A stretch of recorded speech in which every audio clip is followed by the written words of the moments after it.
Rainy dropped in the bed on my finger. Yeah, yeah. And smashing it and going to the hospital. Yeah. I remember that. And How come that happened? Because I was putting, there was an old steel cast iron bed. They had taken the casters out. Caster fell off or something, and I was putting it back on, and Rainy was lifting it while he dropped it when my finger was dropped. Yeah. And the other thing Flip the finger off. Flip your finger off. Yeah. Yeah. The other thing I remember is that those stairs going up in the attic or wherever that was. Bedroom. Rainy and I, that's the only thing I remember about Rainy. There was a board that was loose, a loose board on the stairs, and we used to climb inside of that, like a cabin, you know. Yeah, okay, Yeah. let me tell you something about that. Yeah. Let her Let me take over. tell you something about this. This, I don't remember this. Oh, yes, I remember. Because she was the first culprit. I was, yes, okay, Rainy and Ray were playing, and naturally the potatoes used to be in there to keep cool, okay? The third step, Yeah. and when they lift the cover, naturally, okay, that was open. So they took me, okay, and they put me right in that step and closed the step. So naturally I was screaming bloody murder. Okay, it was pitch dark, it was cold with potatoes, okay, and they sat on it, okay? So I couldn't get out. Your two brothers. Yes, the two brothers, okay? They loved their sister. So I was screaming, okay. Now Teresa, my mother was dead then, okay? Teresa was the head one of the family, and naturally when they heard Teresa come in, they ran upstairs. So Teresa only saw me in there screaming, thinking that I had put myself in there. Yeah. So she came in, opened it up, and grabbed me, and naturally I was scared stiff, okay? And she went to get her shoe, my mother's shoe, one of the mother's shoe, and she banged me on the head. Yeah. And naturally I had a big split, so they had to bring me to the hospital. Yeah. Okay, because I needed stitches. I had blood all over, okay, but all the while it was Their fault. their fault, okay? I don't know what happened while I was at the hospital, I wasn't there, okay? No, So that, you don't remember I that? don't remember that. Yeah, I do. Yes. I remember that. And I remember picking up the shoe. My mother always wore high heels. Yes. And she had a Okay, I don't remember too much about the office. Now, you went to a couple of homes before you went to Mrs. Crystal. Yeah. Yeah. Yeah, go ahead. No, I went to two other places that we were talking about the other night. There was a cobbler by the name of Gagny. Gagny. Oh, Yeah. yes, yeah. So, Really? yeah, I remember there on Lafayette Street. Remember Gagny? Yeah. And I remember only staying there a short time, maybe like a month in the summer or something. And then I was always glad to get back to the office. Yeah. You were glad to get back. Oh yeah, I remember that. And the other place was a family by the name of LePage, and they lived on Lowell Street, probably about a quarter of a mile from where Rainy lived. And it was just not a big farm like where Rainy lived, but a small farm. They had chickens and a few pigs and things like that. And I stayed there, if I can remember, it was less than a year. And I don't know why, but I went back to the orphanage. Not from my own will, but I just went back to the orphanage. The orphanage almost felt like It was home. That was home. Yeah, it was home. Yeah. it was Yeah, home. it just, Yeah. You know, that's Yeah. Now, Raymond. Now, Raymond. well, after I got out of the orphanage, I went to Mr. and Mrs. Custo took me in when I was 12. And a very nice place, very nice people, treated me perfect, you know. And I didn't like school very much, so I never graduated from high school. My first year, the nun called Mrs. Custo up one morning, 2 weeks before school ended. She said, "Don't bother sending Raymond back to school. He won't learn anything anyway." So that was the end of my school year. That was at Spalding High School? No, that was Holy Rosary. That was at Holy Rosary. Yeah, Okay. yeah. So that was the end of my school. Yeah. Schooling. So the next day out. Excuse me, but he preferred stealing coconuts.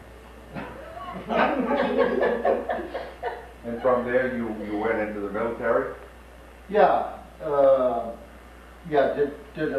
worked outside for a while and this and that, but a friend of mine had signed up for the military, guy from Wilmington. Oh, yeah.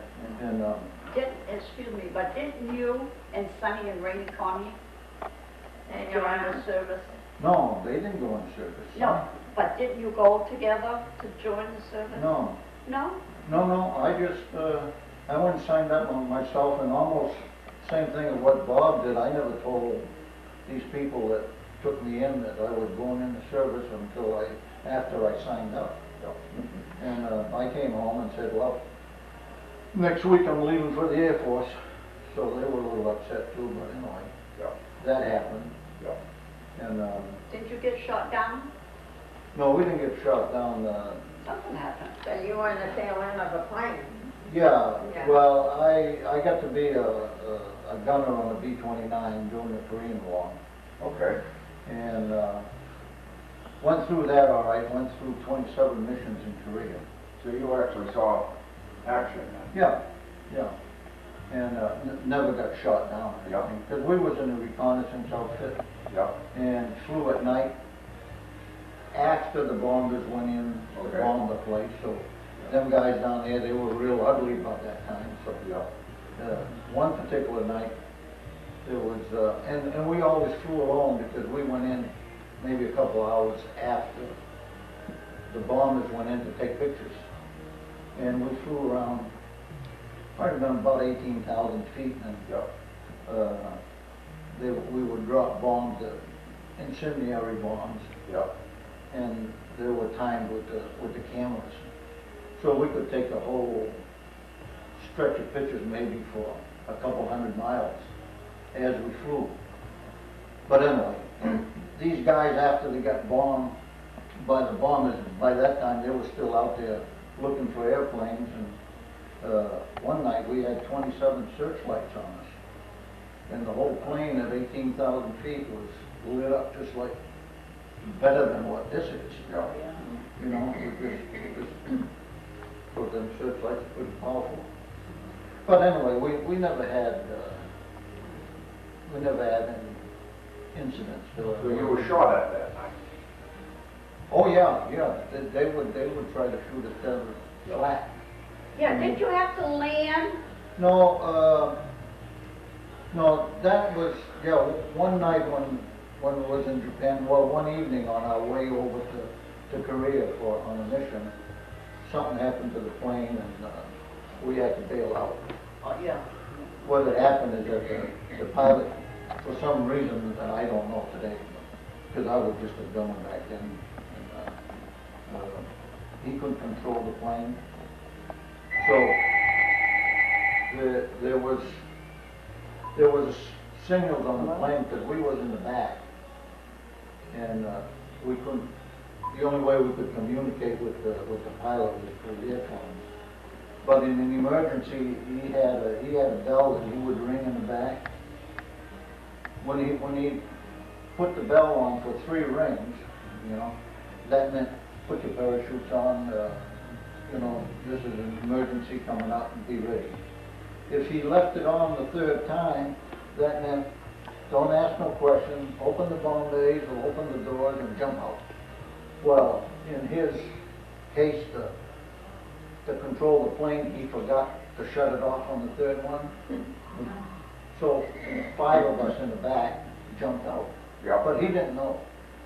This was like maybe 6 o'clock at night, and we was on our way from Japan to Korea. Okay. So he didn't find out we jumped out till after he landed. Wow. Wow. But the engineer kind of said, I kind of suspected you sold and souls got bailed out. Yeah. He said, because I didn't get any reports. Yeah. So that was one time. But before we went over to Japan, I got stationed in Washington, the state of Spokane, Washington. During training one night, it was about midnight, 11:30 at night, So we had another emergency. So we had to bail out that night. And that night the plane blew up. So they took it back. It took 32 trucks to bring it back. You know, it just completely destroyed it. But there was 11 of us that bailed out and nobody got hurt. Yep. You know, so. But like Bob, I didn't. When I came back from overseas, and you come back to the States, it gets pretty dull because, you know, you've been Nothing. overseas and it's just the same old routine, and I didn't want to stay in, Yep. so I left. Yep. Yep. You And how also did spent you 4 meet? years in the Air Force? 4 years. Yep. And how did you meet Dot? Well, I met her in '53 when I was on leave one time, and Bob got married, our cousin Bob, and of course the whole family went up. So, of course at the wedding, it was Sonny Yep. and I was Yeah. Rainy, and my brother Rainy and Sonny. So, we went up there and to the wedding, of course. We started celebrating before the marriage. You know, by the time they got to the reception, we was pretty well on our way. And somebody had fixed me up with, one of the cousins fixed me up with Doris. Yeah. So I met her at the reception, you know. Yeah. Of course, by then I was gone. And while I was trying to dance with her, she said something about she's taking lessons or something. I said, "Oh, that's great. She don't know how to dance." And all the time she was telling me that she was an instructor giving lessons. Yeah. So, but anyway, we got over that, and now we finally got married. Yeah. And that's 3 boys. And 2 boys. 2 boys. Yeah. 2 boys. And 3 grandchildren. and 3 2 boys, grandchildren. Mark and Wayne. Mark and Wayne. Mark and Wayne. Three For many years grandchildren. you, And we got 3 grandchildren right now. 3 grandchildren. Yeah. For many years you actually ran your own business, right? Yeah, when we got back from the service, of course, I never graduated from high school, so I went for a GED test Yep. and passed that all right. Then I went for some government program to analyze you, see what you was suited for. And they said, "Hey, you'd make a good machinist." You know? So I said, "Great." So I went to trade school for 3 years in Portsmouth, and got out of there and went into outside to a factory and worked as a tool and die maker, Yep. and which is what we went to school for, that tool and die making. And so then after 4 or 5 years, I think it was, working out in industry,